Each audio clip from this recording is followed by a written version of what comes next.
الله إلى حضرة النبي صلى الله عليه وسلم وعلى آله وصحبه أجمعين. الشيء لله لنا ولهم الفاتحة. أعوذ بالله من الشيطان الرجيم. بسم الله الرحمن الرحيم. الحمد لله رب العالمين الرحمن الرحيم مالك يوم الدين إياك نعبد وإياك نستعين اهدنا الصراط المستقيم صراط الذين أنعمت عليهم غير المغضوب عليهم ولا الضالين آمين ثم آمين. الحمد لله وحده لا شريك له القائل في كتابه فلولا نفر من كل فرقة منهم طائفة ليتفقهوا في الدين والصلاة والسلام على من لا نبي بعده القائل من يرد الله به خيرا يفقهه في الدين وعلى آله وصحبه ومن تبعهم بإحسان إلى يوم الدين أي إلى قرب يوم الدين. أما بعد قال رب اشرح لي صدري ويسر لي أمري واحلل عقدة من لساني يفقه قولي وسدد لساني واهد قلبي بحق جدنا ومولانا محمد صلى الله عليه وسلم. اللهم افتح علينا فتوح العارفين وفقهنا في الدين وعلمنا تأويله وافتح علينا حكمتك وانشر علينا من خزائن رحمتك يا ذا الجلال والإكرام. اللهم ذكرنا ما نسينا وعلمنا ما جهلنا ربنا هب لنا من لدنك رحمة وهيئ لنا من أمرنا رشدا. اللهم يسر ولا تعسر ربنا تمم بالخير. سبحانك لا علم لنا إلا ما علمتنا إنك أنت العليم الحكيم. ولا حول ولا قوة إلا بالله العلي العظيم. وحسبنا الله ونعم الوكيل نعم المولى ونعم النصير. وحسبنا الله ونعم الوكيل نعم المولى ونعم النصير. وحسبنا الله ونعم الوكيل نعم المولى ونعم النصير. Alhamdulillah summa alhamdulillah summa alhamdulillah. InsyaAllah masya-Allah malam ni kamu nak buka satu tajuk yang berkaitan dengan ketaatan kepada pemimpin, yang mana ialah satu perkara yang diperintahkan oleh syarak juga. Dan begitu juga dituntut dalam syarak tiap-tiap pemimpin itu berbuat kebajikan kepada rakyatnya. Sebagaimana firman Allah Subhanahu wa taala di dalam satu ayat yang Allah tersebut, Ati'u Allah, ati'u Rasul, wali uli amri minkum. Taatlah kamu kepada Allah dan taatlah kamu kepada Rasul dan pemerintah-pemerintah di kalangan kamu. Dengan maknanya mentaati akan Allah dan Rasul ini satu perkara yang mutlak. Mentaati Allah, Rasul itu perkara yang mutlak. Adapun mentaati pemimpin, patuh pada penguasa, maka itu terkait dengan beberapa perkara, iaitu sebagaimana yang disebut tadi dalam surah tu surah ni surah An-Nisa ayat 4. Allah Ta'ala menyeru dengan perkataan awal-awal. Allah Ta'ala kaitkan perkara mematuhi, mentaati penguasa, menjaga persatuan. Allah Ta'ala kaitkan dengan orang-orang yang beriman. Makna perkara ni pekerjaan ni ialah pekerjaan besar. Sebelum Allah Ta'ala nak sebut Ati'ullah wa ati'ur Rasul wali uli amri minkum, Allah Ta'ala seru dulu, ya ayyuhallazina amanu, wahai segala mereka yang percaya dengan hari kebangkitan, percaya dengan siksa kubur, percaya dengan nikmat syurga neraka, percaya dengan haudun Nabi SAW, iaitu telaga Kausar yang diberi minum bagi orang-orang beriman. Maka satu perintah daripada Allah SWT ialah mentaati Allah dan Rasul secara mutlak dan mentaati pemerintah. Cumanya mentaati pemerintah itu tidaklah mutlak, dikaitkan dengan beberapa perkara. InsyaAllah lagi kita akan bincang. Daripada hadis yang berhubung, daripada hadis ni disebut daripada Hamman bin Munabbih sampai sanadnya kepada Abu Hurairah. Yang akhir sekali Abu petik hadis ni dah, sanad dia lah daripada As-Sayyid Abu Hasan Al-Muhammad bin Husain bin Dawud Al-Alawi. Tu rawi yang akhir sekali. Ada menyatakan satu hadis daripada Sahih Bukhari dan juga Sahih Muslim yang berbunyi begini, lebih kurang dia. Man ata'ani faqad ata'a Allah wa man ya'sini faqad 'asa Allah wa man yuti'al amira faqad ata'ani wa man ya'sil amira faqad 'asani, atau kama qala sallallahu alaihi wasallam. Man ata'ani, siapa-siapa, barang siapa mentaati akan aku, kata Nabi, faqad ata'a Allah, maka sesungguhnya dia telah mentaati Allah. Wa man ya'sini, siapa-siapa, barang siapa yang mendaharkai aku, yang bermaksiat akan aku, dengan mendaharkai akan aku, faqad asallah, maka sungguh dia telah mendaharkai Allah Subhanahu wa taala. Wa man yuti'il amira, dan siapa-siapa, barang siapa yang mentaati akan pemimpinnya, pemerintahnya, yakni ulil amri mutlak. Kalau dalam negara kita, syukur, sangat-sangat bersyukur kerana kita mempunyai sistem yang beraja. Sistem beraja ni kalau tilik dari segi realitinya, wakil realitinya, iaitu negara, tiap-tiap negara yang ada sultan ni, risiko perangnya, peratuhnya ialah sangat-sangat rendah berbanding dengan negara-negara yang republik yang tidak ada raja. Kita boleh tengok sebagaimana berlaku di Mesir, kita boleh tengok sebagaimana berlaku di Yaman, kita boleh tengok berlaku di Syria, kita boleh tengok segala tempat, beberapa tempat yang mana tempat tu tidak ada sultan, maka risiko peperangan tu sangat tinggi, berbeza dengan negara yang ada sultan, raja. Contoh sebagaimana Thailand, walaupun negara kufur tapi dia masih bersistemkan sistem raja, risiko perang tu rendah. Kenapa? Raja sultan ni dia ada barakah dia, ada keberkatan dia, dan disebut dalam hadis. Siapa-siapa yang mentaati al-amirah, pemimpinnya, pemerintahnya, faqad ata'ani, sesungguhnya dia telah mentaati aku. Wa man ya'sil amira, siapa-siapa yang menderhakai pemimpinnya, pemerintahnya, ulil amri mutlaq, sultan, faqad asa'an, sesungguhnya dia telah menderhakai aku. Maka jelas dalam hadis Sahih Bukhari Muslim ni, perintah mentaati pemerintah itu, maka sangat-sangat dituntut. Bahkan kalau dalam mazhab Syafi'i, kaedah fiqh dalam mazhab Syafi'i, jika ulil amri, yakni ulil amri mutlaq, sultan ataupun wakil sultan, supaya kita ni wakil sultan, ni kita dah buat sistem demokrasi, parti politik yang menang dengan sahnya menjadi wakil, wakil sultan untuk memerintah. Dia panggil wakil sultan tu. Dah, tapi tidak mutlak dia panggil wakil, menjalankan tugas-tugas sultan. Maka dikatakan wakil ulil amri. Kenapa? Kerana mereka YB parti politik ni dia tak boleh jadi, dia tak boleh jadi wali. Kalau kata anak-anak kita tak ada wali, YB tak boleh jadi wali. Kalau boleh jadi wali sultan, sultan boleh jadi wali.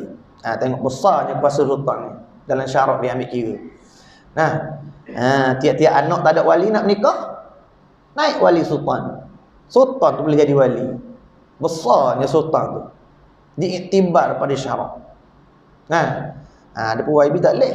Nak jadi YB, nak jadi wali tak boleh. Sultan boleh. Melainkan sultan tu wakil. Wakil. Ada mana-mana anak-anak perempuan yang tak ada wali, maka diwakilkan. Jadi qadhi itu boleh nikah satu daerah, bolehlah berwalikan hakim dengan keizinan daripada pemerintah tiap-tiap negeri itu. Kaedah kita buat gitu lagi nah. Tak apa. Jadilah mazhab kita Syafi'i, jika ulil amri mutlak mengarah memerintahkan rakyatnya melakukan beberapa perkara. Satu perkara yang wajib. Satu perkara yang wajib. Perkara itu wajib dah pada syarak. Contoh seperti semayang dan puasa. Puasa bulan puasa. Wajib dah. Benda tu wajib pada syarak, wajib. Ijma' ulama'. Lepas tu pemerintah tu suruh pula, tekan pula rakyat dia semayang belaka. Pemerintah tekan pula rakyat dia puasa belaka bulan puasa. Nah, maka tuntutan wajib itu semakin ziyadah dia bagi, semakin bertambah. Yakni bertambah takkid wujubihi, bertambah kuat wajib dia. Jadi berganda wajib dia. Satu kerana wajib syarak, satu kerana perkara itu dituntut juga oleh pemerintah. Jadi dua. Jadi dipanggil takkid. Jadi kuat kewajipan tu. Kenapa? Kerana sebut dalam satu hadis, iaitu apa?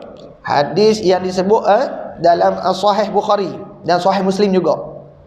As-sam'u wat-ta'atu 'alal mar'il muslimi fima ahabba wa kariha ma lam yu'mar bi ma'siyatin. Fa iza umira bi ma'siyatin fala sam'a wala ta'ata.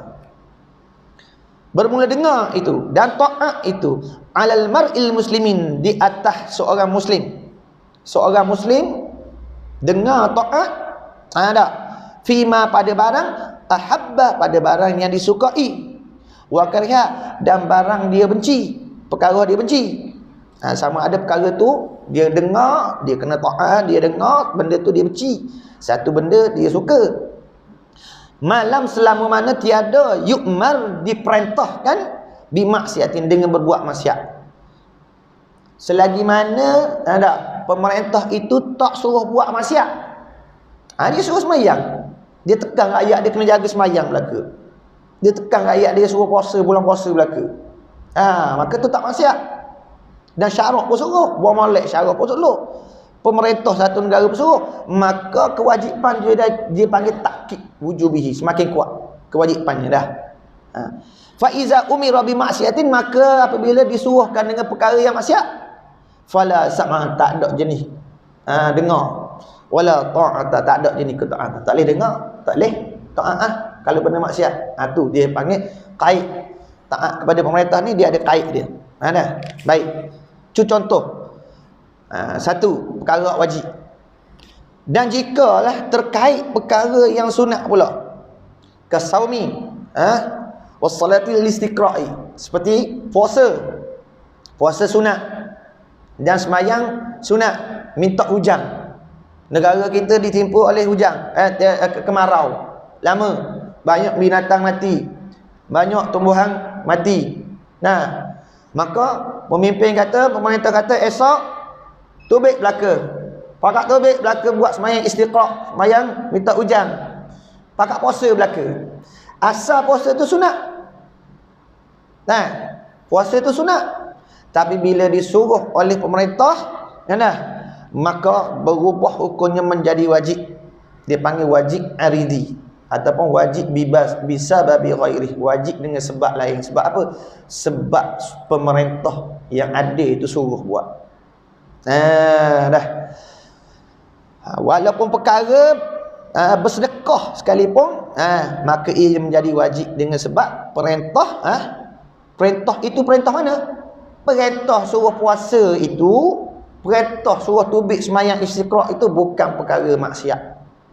Perkara ibadat. Bila pemerintah suruh walaupun dia sunat, jadi wajib, bukan perkara maksiat. Jadi rakyat kena taat, kena dengar, kena buat. Pakat kena puasa, wajib puasa esok. Bisa babi ghairi, itu benda sunat. Misal kata benda sunat, itu dalam mazhab Syafi'i. Dan wajib kena taat, kena buat. Jika pemimpin itu minta pada perkara yang makruf gitu. Ketiganya perkara yang mubah, perkara harus. Kadang-kadang orang dia tak suka benda tu. Nah, dia tak suka puasa, dia tak suka sembahyang. Tu disebut dalam hadis tu dah. As-sam'u wa ta'atu 'alal mar'il muslimi fima ahabba wa kariha. Pada perkara yang dia benci, yang dia suka. Pada perkara yang dia suka, dia benci. Buang molek kalau orang berakhir sembahyang, orang berakhir puasa, buang molek. Alhamdulillah. Ingatlah tadi. Lepas tu kalau orang tak berakhir puasa, tak berakhir sembahyang, berat atas dia. Tak? Tapi dia kena taat. Dengar kena taat. Mana tu? Malam yu'mar bimaksiat. Selama mana perkara tu tidak maksiat. Dah perkara suruh puasa. Perkara suruh sembahyang. Dah. Tidak maksiat, bahkan ibadat. Dia kena taat, dengar kena taat. Dah. Jadi kewajipan. Yang ketiga perkara yang mubah. Seperti mana? Kita buat isu sikit vaksin. Seperti isu vaksin. Vaksin ni asal dia lah harus. Kenapa harus? Dia termasuk dalam perkara perubatan. Masuk dalam perkara perubatan. Seperti makan, tak ada beza. Sebab apa kata harus? Sebab dia tak ada dalil Quran, tak ada dalil hadis yang qat'i, yang putus menunjuk kata halal dan haram dia. Jadi dalam kaedah kita, iaitu kaedah ulama berjalan. Jumhur ulama berjalan. Jumhur ulama. Dah. Dia kata fal aslu fil asya' al ibahah kama dhahaba ilahi al jumhur. Iaitu asal bagi suatu perkara itu ialah harus ibahah. Sebagaimana dhahaba ilahi berjalan kepadanya al jumhuru, iaitu jumhur ulama. Mana majoriti ulama. Wa huwa rajihu, dan iaitu rajih kuat sangat dah. Wa inda ba'dihim annal aslal tauqif wa qila al aslu hurmah. Dan setengahnya mengatakan bahawanya asal suatu tu tauqif, makna ada dalil syarak dulu. Tauqif, nak buat benda kena tengok petunjuk daripada syarak tu, dipanggil tauqif. Macam mana sembahyang subuh, tak boleh buat 3, tak boleh buat 1, kerana ada tauqif dah daripada syarak. Tetap 2 dah, tu dipanggil tauqif. Dan setengahnya kata asal satu perkara tu ialah haram. Dah. Tapi jumhur ulama menyatakan ialah asal satu perkara itu ialah harus. Hatta sehinggalah mana? Yadullad dalilu ala tahrimihi fahuwa haram. Sehinggalah dibawa datang oleh dalil. Sehingga menunjuk oleh dalil ala tahrimi, di atas haramnya, fahuwa haram, maka dia haram. Maka vaksin ni masuk dalam perkara yang harus. Kerana apa? Dia duduk dalam bab perubatan, ikhtiar perubatan, sebagaimana kita makan. Maka harus. Tu asal hukum dia harus. Kena ngom molek Mana hukum? Macam mana boleh tubik kaedah al-aslu fil asya' al-ibahah? Ulama berjalan dengan firman Allah Subhanahu wa taala dalam surah Al-Baqarah. Allah Taala menyatakan, wa huwallazi khalaqalakum fil ardi jami'ah. Dan ialah Allah Tuhan yang menjadikan bagi kamu, menciptakan bagi kamu daripada tak ada kepada ada. Allah Taala mengadakan daripada tak ada kepada ada. Adapun kita mengada juga. Kita mengada telefon, mengada kereta, buat juga kita, tapi bukan buat daripada tak ada kepada ada. Dengan makna kita buat tu bukan memberi bekah. Kita buat atas jalan usaha ikhtiar. Tak ada telefon, ambil plastik, ambil besi, proses material jadi telefon. Makna kita buat atas jalan, kita mengadakan atas jalan usaha ikhtiar, bukan atas jalan mengadakan. Kita bukan buat pasir, kita bukan buat batu. Kita tak boleh buat pasir, tak boleh buat berah. Kita boleh mengadakan padi tu dengan usaha ikhtiar, cari benih Allah Taala buat daripada tak ada pada ada tu, tanam jadi berah. Tu. Ada pun Allah Taala ijad, Allah Taala menjadikan daripada tak ada benda tu pada ada. Taksir, takluk kudrat Allah Taala tu memberi bekah. Adapun kudrat kita tak beri bekah langsung. Begitu vaksin pun tak beri bekah langsung. Vaksin ke tak vaksin tak beri bekas langsung. Dah. Hanya nak sebut pada segi hukum, vaksin ni masuk dalam perubatan, iaitu harus. Kenapa? Ulama berjalan dengan ayat tadi. Sesungguhnya Allah Ta'ala ni dah menjadikan, wa huwallazi khalaqalakum fil ardi, ialah Allah Tuhan yang menjadikan kamu di bumi ini jami'ah, sekaliannya. Semua benda Allah Ta'ala buat. Allah Ta'ala menjadikan semua benda sekaliannya. Jadi daripada ayat ni ulama tubik kaedah dan al-aslu fil asya' al-ibahah. Asal tiap-tiap suatu tu ialah harus mubah. Begitu juga vaksin, asal dia harus pada hukum harus. Pada hukum harus. Nak cocok pun tak apa, tak mau cocok pun tak apa. Tu pada hukum. Tapi bila terkait dengan pemimpin, terkait dengan pemerintah, sebut dah tadi contoh mentaati pemerintah ni lain lain pula ni. Bab vaksin tu hukum asal dalam perubatan harus. Lepas tu bab jadi wajibnya apabila terkait dengan pemimpin. Tak disebut contoh yang wajib, kedua sebut contoh yang sunat.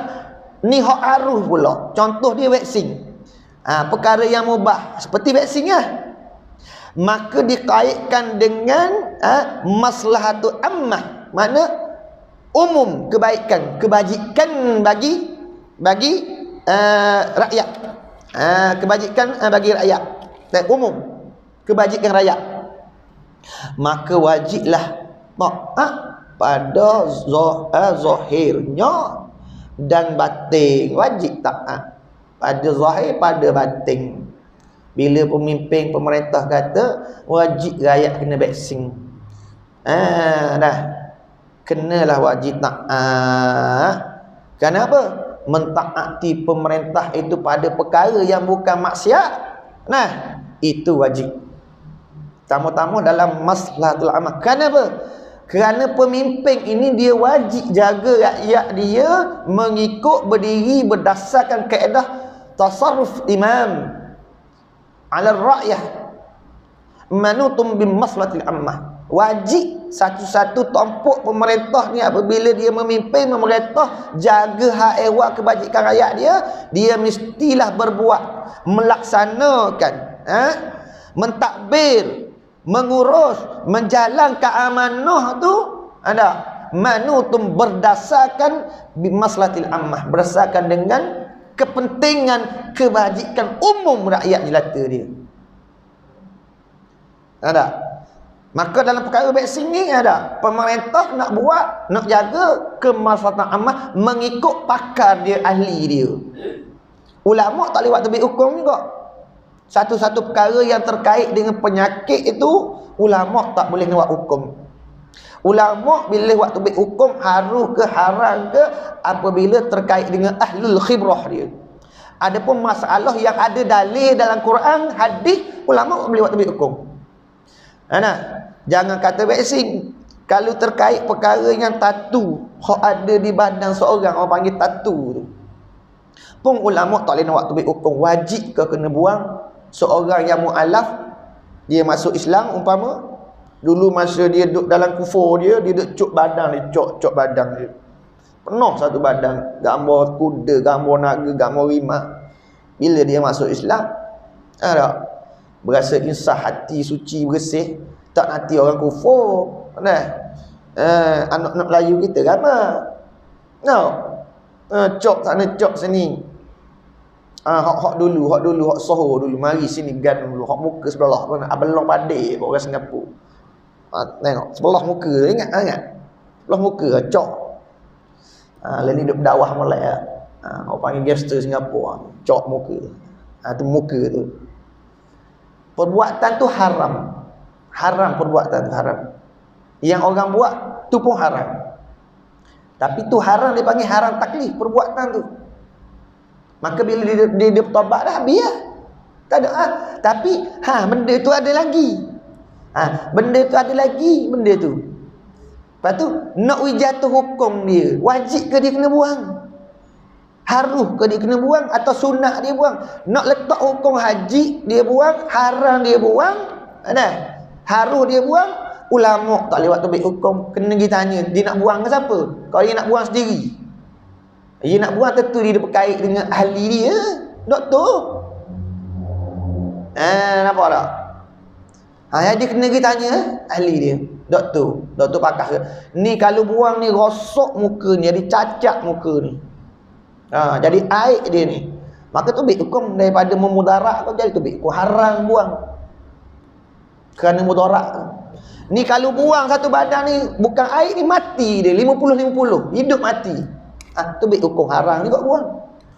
Ni sikit ni buang tak ada masalah, kita ada alat lain ni. Ada alat lain ni tak ada jadi benda lah langsung. Tubik wajib buang.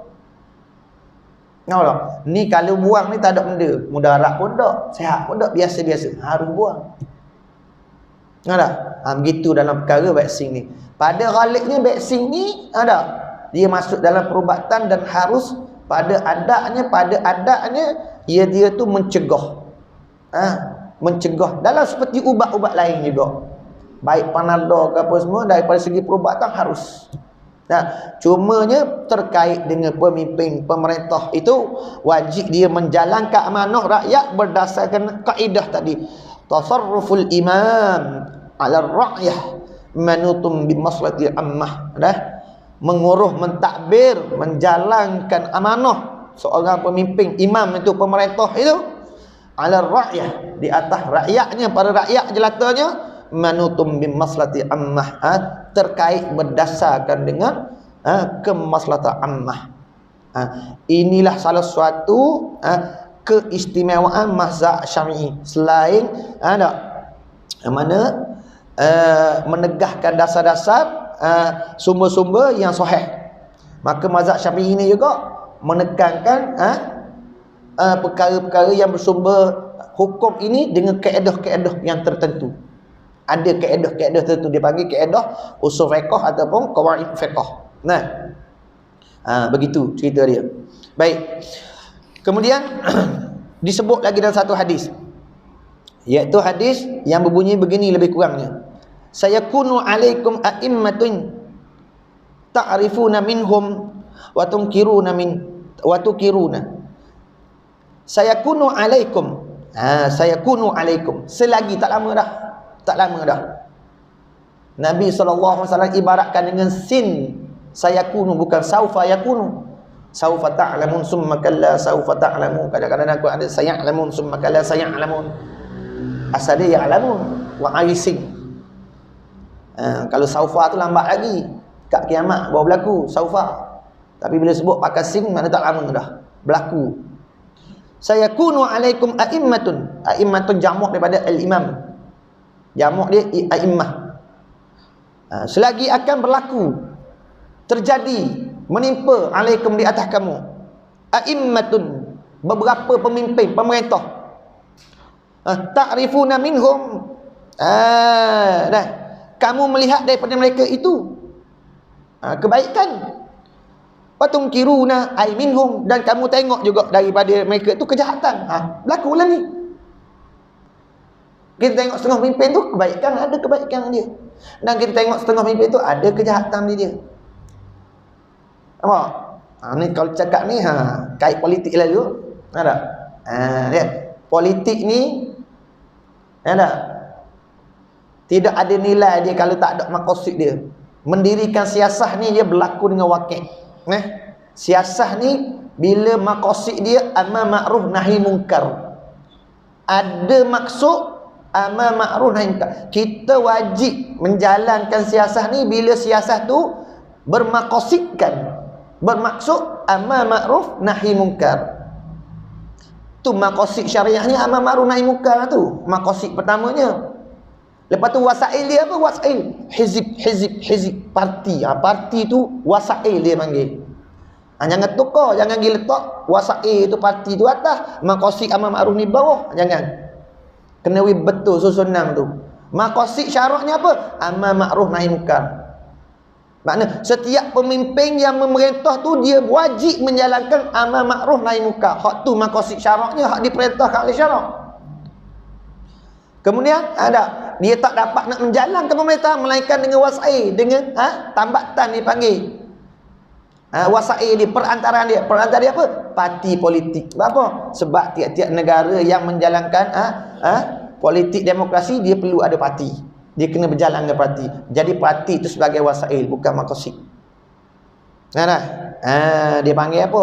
Seolah-olah panggil kita nak maqasid kita air tu kita nak dapatkan air tu. Tapi air tu dalam telaga. Jadi kita tak nak ambil air tu melainkan dengan timba. Maka kita wajib kena mengadakan timba nak cabut air tu. Jadi seolah kata parti itu timba, air itu amar ma'ruf nahi munkar. Soalan gitu. Makna kena ada timba nak mendapatkan air tu. Jadi anda nak menegakkan amar ma'ruf nahi munkar tu dengan parti. Jadi parti tu dipanggil wasail. Al-wasail lah hukmul maqasid. Tu kaedah dia. Maqasidnya mana? Amar ma'ruf nahi munkar. Itu pertama. Tapi kalau parti itu tak menegakkan amar ma'ruf nahi munkar, tak ada mana. Tak ada mana. Sebab siasah ni wakil realiti. Hak berlaku hari ni. Nak mentadbir. Siasah ni ialah masuk dalam bab nak mengurus, nak mentadbir negara. Itu siasah. Dah. Lepas tu nak mengurus mentadbir tu mengikut perintah Allah Ta'ala. Apa Allah Ta'ala perintah? Amar ma'ruf nahi munkar. Tu dia kait.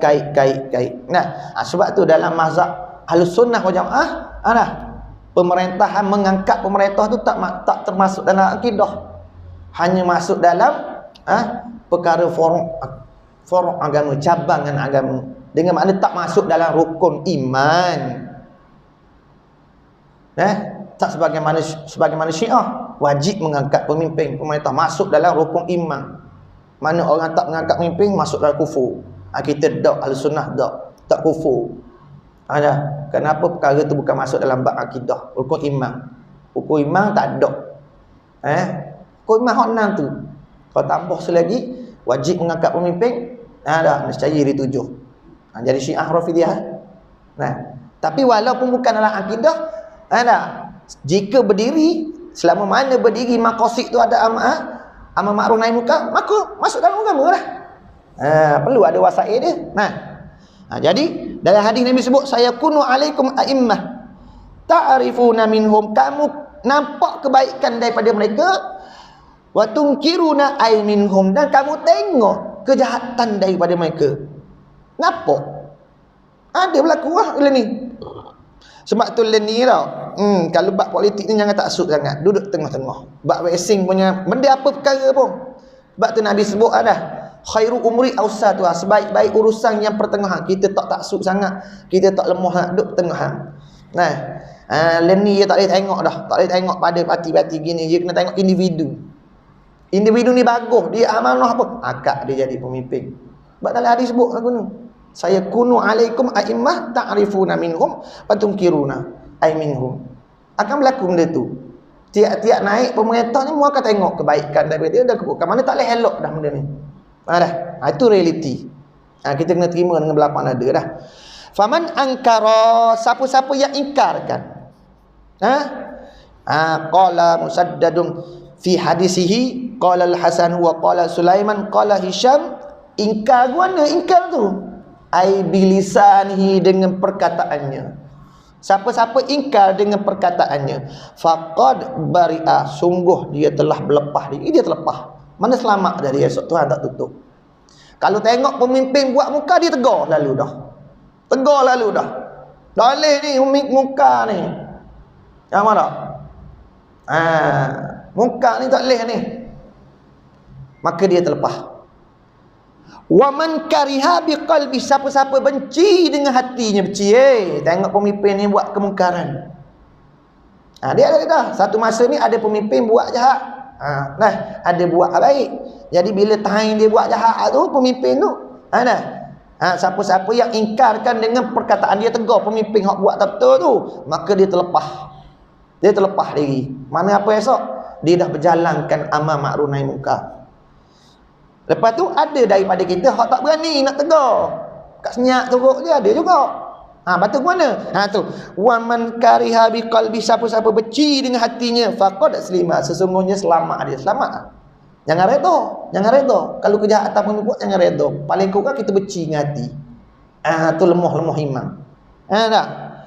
Walakin man radiya wa taba'a, Dan akan tapi siapa-siapa yang redha wattabaa dan turut, siapa-siapa yang menurut, redha. Lepas tu fakilah, sahabat tanya, ya Rasulullah, afala naqtuluhum, apa kami bunuh mereka itu? Sahabat pasti tanya gitu lalu. Pemerintah buat kemungkaran ni, patut hak orang turut dia redha tu kan, kita bakal bunuh dia. Waqala Ibn Daud, afala nuqatiluhum. Dia ada dua riwayat, satu riwayat Abu Daud, afala nuqatiluhum, satu riwayatnya dari Sahih Bukhari dan Muslim, afala naqtuluhum. Makna sama aja.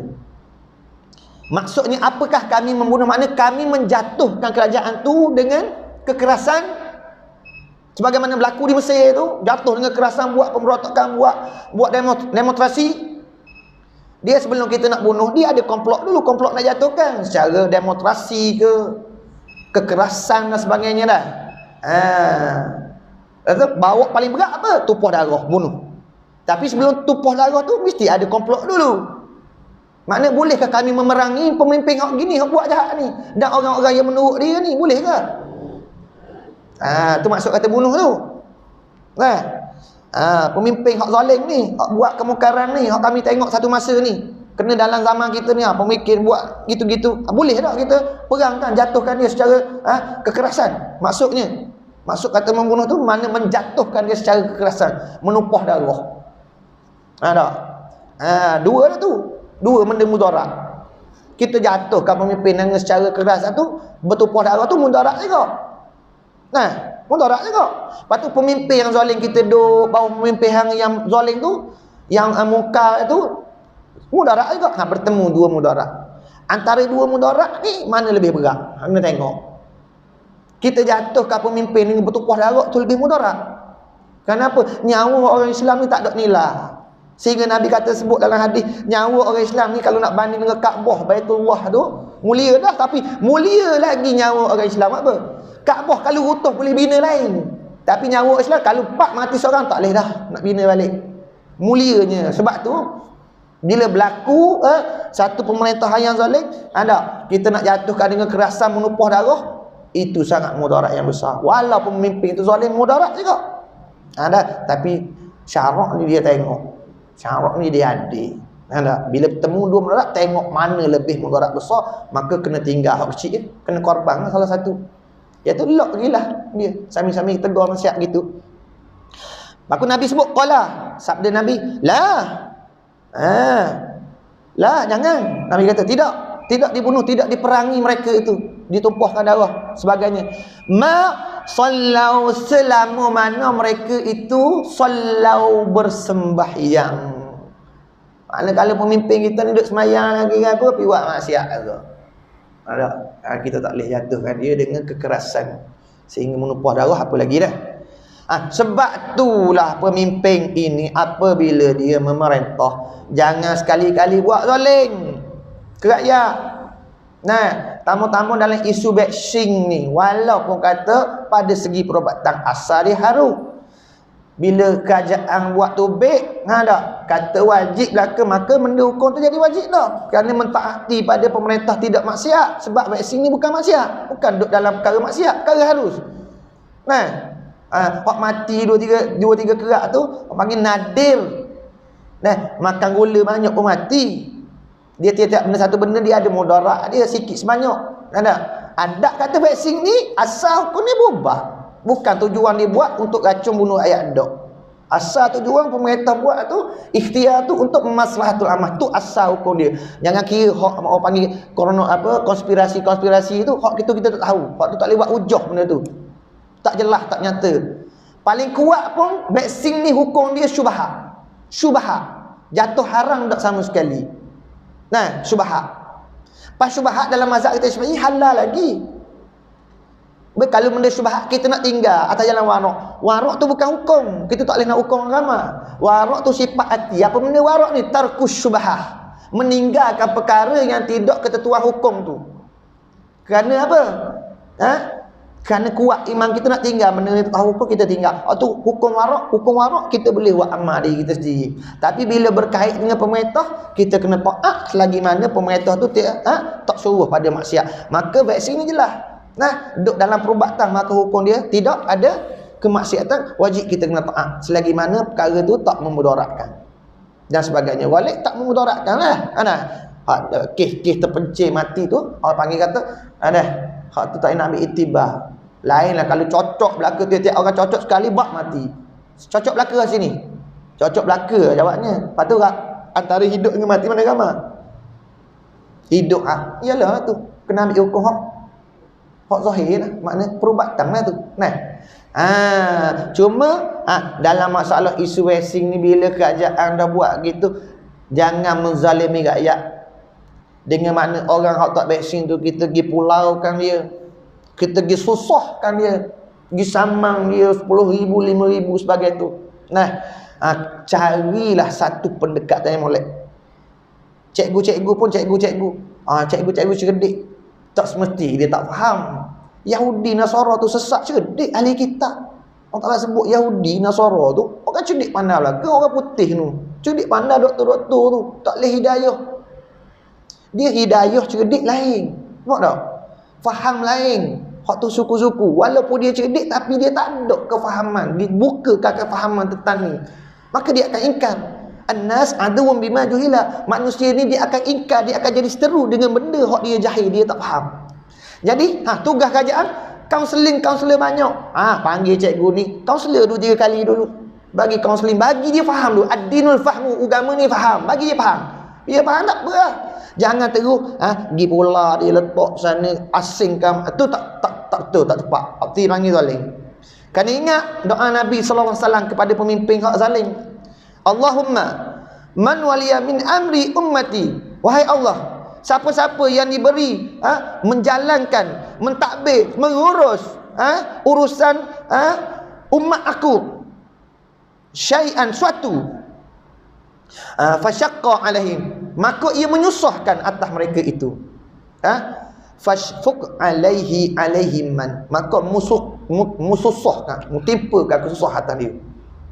Nabi doa gitu. Mana-mana pemimpin kalau buat gitu, rakyat tak vaksin misal jadi susah, jadi tekanan, tak enak kerja, dia nak makan kok, anak-anak nak makan, buat gitu jadi susah ke dia. Ingat pemimpin hak begini ditimpakan kesusahan. Balik Nabi doa balik dah. Wa man waliya min amri ummati, dan siapa-siapa yang diberi urusan mentadbir, menjalankan amanah, mengurus rakyat, dan amri ummati, farafaqa bihim, maka dia berlemah lembut. Rafiq ni makna kita panggil kancing. Rafiq ni makna make best friend. Makna kerajaan dengan rakyat ni dia kena buat gitu, mesra sama, dia kena kancing. Rakyat dengan pemerintah ni dia kena best friend sama, bukan wak musuh. Siapa diangkat jadi pemimpin, dia kena best friend dengan rakyat tu. Kena buat rakyat itu best friend dia, jangan wak musuh. Tu nampak wa man waliya min amri ummati farafaqa, maka dia berlemah lembut, buat best friend, supaya best friend dia.